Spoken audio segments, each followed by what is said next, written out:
আজকে বলবো মাথা ব্যথা নিয়ে।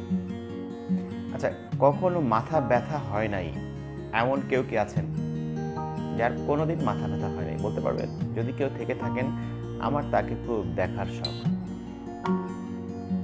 তিনি খুবই সৌভাগ্যবান, কারণ মাথা ব্যথা অনেক সময় খুবই যন্ত্রণার কারণ হয়ে দাঁড়ায়। কারো ক্ষেত্রে সাময়িক সময়ের জন্য হলেও যন্ত্রণা দেয়, কারো ক্ষেত্রে দীর্ঘমেয়াদী যন্ত্রণা দেয় মাথা ব্যথা, কারো ক্ষেত্রে তীব্র যন্ত্রণা দেয়, কারো ক্ষেত্রে অল্প অল্প অল্প অল্প করে ভোগাইতে থাকে। এমন হইতে পারে, তাই না? আমরা দেখেছি মাথা ব্যথার ধরনগুলো এরকম। আবার আমরা অনেক সময় এমনও বলি, যা মাথাও নাই, মাথার ব্যথাও নাই। বিভিন্ন উদাহরণে বা আমরা এরকম একটি প্রবাদ অনেক সময় বলে থাকি, বিভিন্ন প্রসঙ্গে বলে থাকি অনেক সময়। কিন্তু প্র্যাকটিক্যালি নিশ্চয়ই তা নয়। মাথা ব্যথা হলে নিশ্চয়ই আমরা এমন করতে চাই না। আমরা জানতে চাই কেন মাথা ব্যথা হচ্ছে আমাদের, এই মাথা ব্যথার কারণ কি, এর চিকিৎসায় বা কি। অনেকে এটা নিয়ে অস্থিরতায় ভুগেন যে কি হইলো আমার মাথায়, বড় কোনো সমস্যা হয়ে গেল কিনা। তো এবং সে অনুযায়ী চিকিৎসা সবাই খোঁজেন, এটাই স্বাভাবিক। সেই সচেতনতার লক্ষ্যেই এবং মাথা ব্যথা সম্পর্কে আমি 2-3টা ভিডিও করতে চাচ্ছি আপনাদের উদ্দেশ্যে, যাতে কিছুটা হলে আপনাদের মধ্যে আতঙ্ক কমে বা একটু জ্ঞান লাভ করেন, কোন ধরনের মাথা ব্যথা কীরকম একটু জানেন, সেই অনুযায়ী ডাক্তারের কাছে যেতে পারেন বা ঘরে বসেই আপনি আইডেন্টিফাই করতে পারেন যে এই কারণে হয়তো বা হচ্ছে। তো মাথা ব্যথা তো আসলে নানা কারণে হয়ে থাকে, তাই না? তো আমি আজকে যেটা বলতে চাচ্ছি যে একটি গুরুত্বপূর্ণ কারণ, সেটা নিয়ে আলাপ করবো, যেটার নাম টেনশন হেডেক।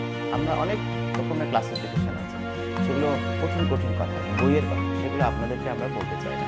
যেমন মাথা ব্যথাকে বলা হয় প্রাইমারি কিছু কারণ আছে, সেকেন্ডারি কিছু কারণ আছে, এরকম ক্লাসিফিকেশনে আজকে আমি যেতে চাই না। শুনলে অবাক হবেন বা শুনলে মজাও পেতে পারেন, বেশিরভাগ ক্ষেত্রেই most common cause of headache বা মাথা ব্যথার সবচেয়ে কমন কারণ হচ্ছে টেনশন। এই জন্য টেনশন হেডেক বলে একটি হেডেকই আছে, এই মাথা ব্যথার একটি আলাদা নামই আছে, টেনশন হেডেক। সেটা আবার কেমন হেডেক? টেনশন হেডেক, এটা মাথা ব্যথাটা খুব ভোঁতা ধরনের, খুব আমরা বলি যে ডাল, এবং আমরা বলি যে পারসিস্টেন্ট, সবসময় থাকে এবং সবসময় মনে হয় একটা চাপ অনুভূত হচ্ছে মাথার মধ্যে, মনে হয় একটা কিছু ফিলিং প্রেশারাইজড, কোনো একটা কিছু চাপ দিয়ে ধরে আছে আমার পুরো মাথাটাকে, অথবা 4-5টা টুপির মতো করে একটা কিছু মাথার উপরে চেপে বসে আছে, এরকম অনেক সময় মনে হয়।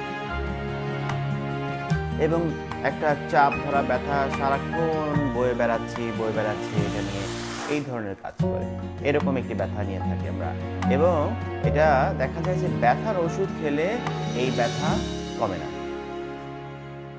অনেক ব্যথার ওষুধ খাচ্ছি, মাথা ব্যথার জন্য নানা রকমের ডক্টরের কাছে যাচ্ছি, কিন্তু আমার মাথা ব্যথা তো কমছে না। অনেক ওষুধ খাচ্ছি, ব্যথা তো কমছে না। এবং সবচেয়ে আরেকটু মজার বিষয় যোগ করি, সেটা হচ্ছে যখন সে কাজে কর্মে থাকে, এই মাথা ব্যথাটা এমন, যখন কাজকর্মের মধ্যে দিয়ে যায় তখন মাথা ব্যথাটা কিন্তু খুব একটা বোঝা যায় না।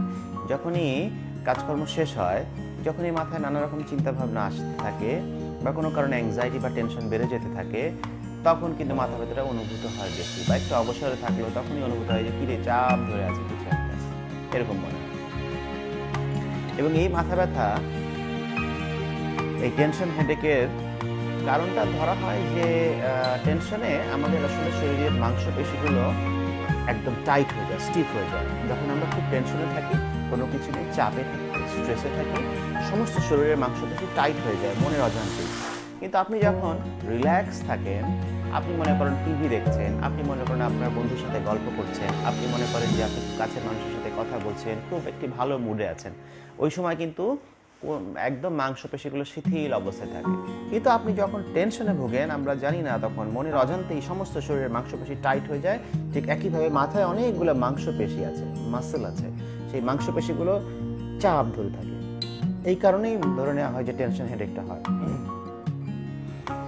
এবং এই টেনশন হেডেকের তাহলে সমাধান কি? টেনশন হেডেকের সমাধান হচ্ছে টেনশনের কারণটা খুঁজে বের করা। হতে পারে কারোর মধ্যে বিষণ্ণতা আছে, বিষণ্ণতা কিন্তু একটি রোগ হতে পারে। তাহলে হতে পারে কারোর মধ্যে অ্যাংজাইটি বা ডিপ্রেশন, অস্থিরতা আছে বা অ্যাংজাইটি আছে।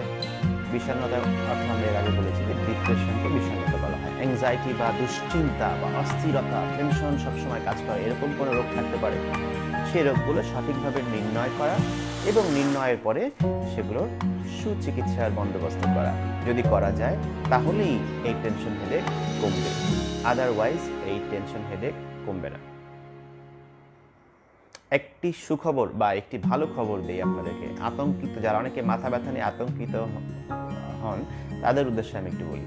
সেটা হচ্ছে যে সমস্ত মাথা ব্যথা লম্বা সময় ধরে আপনাকে ভোগাচ্ছে সেগুলো খুব ভয়ঙ্কর কিছু না, খুব খারাপ কিছু না। আমরা অনেক সময় মনে করি মাথা ব্যথা হলে ব্রেন টিউমার, মাথা ব্যথা হলেই বুঝি ক্যান্সার ব্রেনের ভিতরে, এরকম কোনো কিছু কিনা। হ্যাঁ, এরকম কিছু না, আপনার আতঙ্কের কোনো কিছু নাই। এটা ছোট্ট গোপন কথা বলে দিলাম, এটা নিয়ে টেনশন করবেন না। কিন্তু যে মাথা ব্যথা হঠাৎ উঠে সেগুলো নিয়ে আমরা টেনশন করি এবং কিছু কিছু রেড ফ্ল্যাগ সাইন্স আছে। হ্যাঁ, মাথা ব্যথার কিছু লাল পতাকা চিহ্ন, যেই ধরনের মাথা ব্যথাগুলো হলে আমরা বিপদ বুঝবো, আমরা বুঝবো যে এটা তো ভালো মাথা ব্যথা না, সেগুলো আমরা পরবর্তী ভিডিওতে আলোচনা করবো। তো যেটা বলছিলাম, তাহলে চিকিৎসা কি? চিকিৎসা হচ্ছে এই বিষণ্ণতা বা এই অস্থিরতা, এটার ট্রিটমেন্ট করাটা ওষুধ হতে পারে।